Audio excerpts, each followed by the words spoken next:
Well guys, it has begun. As you can see, normally these are my 4 gig cards. Normally they're around 29.7 to 29.8 to 30, and now we're sitting at 27.8. I went to check the pool earlier and I was like, okay, what's going on? Is the card down?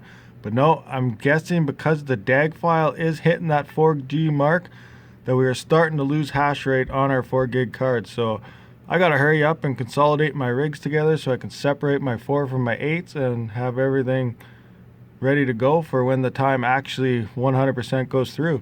Just wanted to look at the hash rate, and this is when I noticed it. I can't really see the time from the glare, but it is around, yeah, 12:20. But you can see a slow decline from that point there, just slowly trickling down. We're down about 1, maybe 2 terahash from the total, from the average.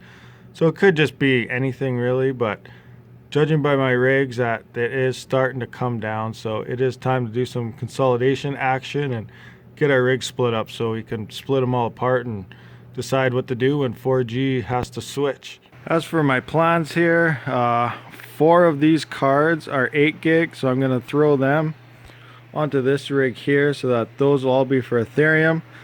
Then I'll keep my 4 gigs all together here. There's 8 of them, and I'll be putting them onto this B250 right here. And then I'll be probably using 3 power supplies. Maybe I can get away with 2, 4 per each card. Maybe I should do 3 and just even it out a little better. Depends what they use. They average about 108 watts, so I might be okay with 2. And then on top of that, I'm going to use the HP server power supply to run everything, and leave the 1 power supply with these 2 cards in the system, and the HP will be running the remaining cards plus this 5600 Red Devil. So that is my plans. That's what we're going to do here, and everything should be top notch. With that being in place, I'll have to need the CPU out of one of these to put in that motherboard, and then I'll have 1 free motherboard to set up for my test rig, which I do not have a frame yet, so I'll probably have to use the little one's little rack or something over there for a test rig until I can find a frame or something sometime. But yeah, that's my plans, and I guess we better get to it. So I took little screenshots of all my settings. As you can see, rig 1 right there. Did the same thing for rig 2. That way I just have an idea of what my settings are when I get all the rigs together, and I know what kind of configs to do instead of having to go through every single card individually. It's only like 3 cards that did need some tweaking, so that should make it a lot easier once everything's put together. I think I have everything ready to go. I got a knife there to cut the straps off my 8 gig cards to put them into here. I'm going to be using the remaining GPUrisers.com risers for the Ethereum rig, so all the 6+ cards. I got a flashed hard drive. I got my motherboard here. I have my power switch, which you will need for the first time you boot up this board. I got my monitor to change the settings. If you're unsure about the switch, you can use a screwdriver, but I highly do not recommend that. You should use a switch. Then in the BIOS settings, you just set it to turn on whenever there's power to it. We'll show you that later on. Another thing, over here, I am going to reflash this because right now it is on the beta version. And I did need 8 gig of RAM. I don't know if that's just a beta thing or it's because of the motherboard or if it's because of the 5700s. I'm not sure. But because I'm putting Polaris cards with this, I'm gonna try the standard full version instead of the beta and see if it works. I'm also gonna see if it works with 4 gig of RAM instead of 8 that way. But yeah, I could not get this to load with the beta BIOS when I first put this together unless I had 8 gig of RAM. So that was interesting and something we'll see later on as well. So I guess we better turn these off and get to swapping everything over. So yeah, here we go. So this will probably end up being a 2-part video, but at least in this one I'd like to get all the 4 gigs together and up and running because they are more mega hash than just my 8 gig separate, even though they are starting to drop off. So first thing I'm going to do, I got everything off right now. I'm going to unplug everything, pull the CPU out of this motherboard here, and I'm going to throw it in the B250 over there. So we got both motherboards out. The 2 power supplies on the end, they're sitting over there. So I'm going to use the 2 750 watts. Should be good for this rig. We'll see how it goes after. Got all the 8 gig, 6 gig plus cards because the 5600 XT is a 6 gig. Other than that, the rest are all 8 gigs over there.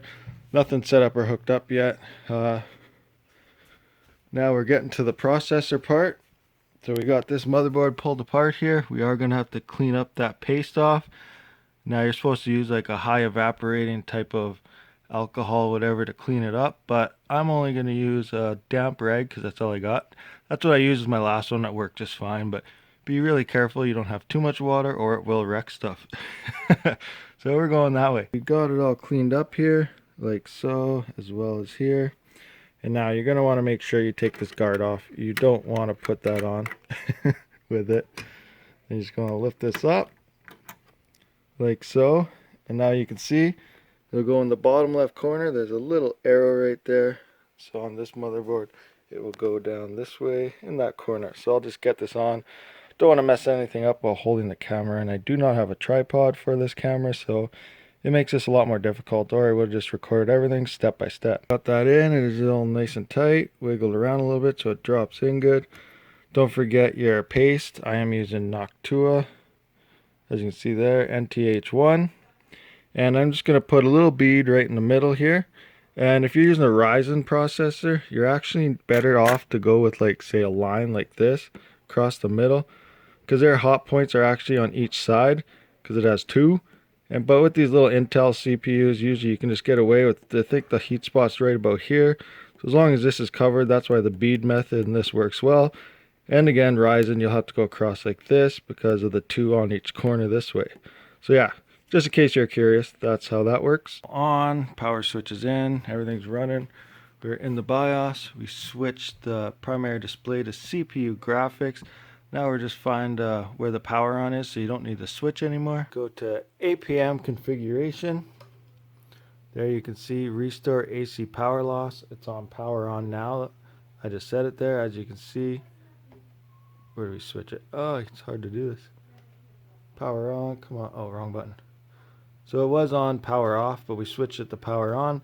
That way, whenever you turn your rig off and on and the motherboard sees power, it will turn on and you will not need the power switch. So I'm just going to verify that the 4 gig rig is being noticed in Hive. As you can see, yes it is. We'll give it a click.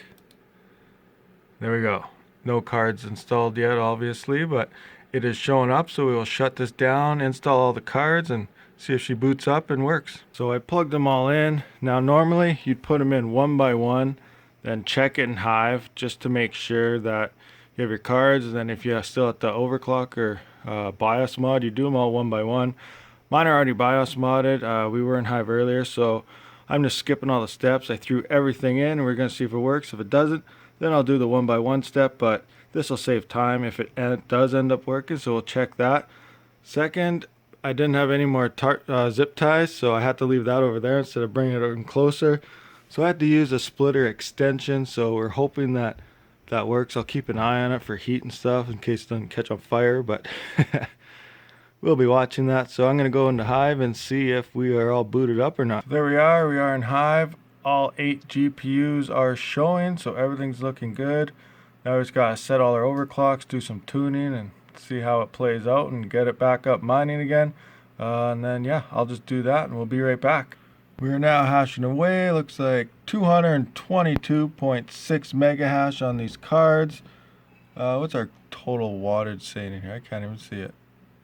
Oh, 585 watts it says we're using. Obviously we're using more because software is nothing but a liar. But we'll go look at our wall, see what kind of power consumption we're going with and what everything's looking like over there. So we're running two 750 watt power supplies. So we actually removed two 650s off this rig. Currently only using two, so that's 1500 watts of power.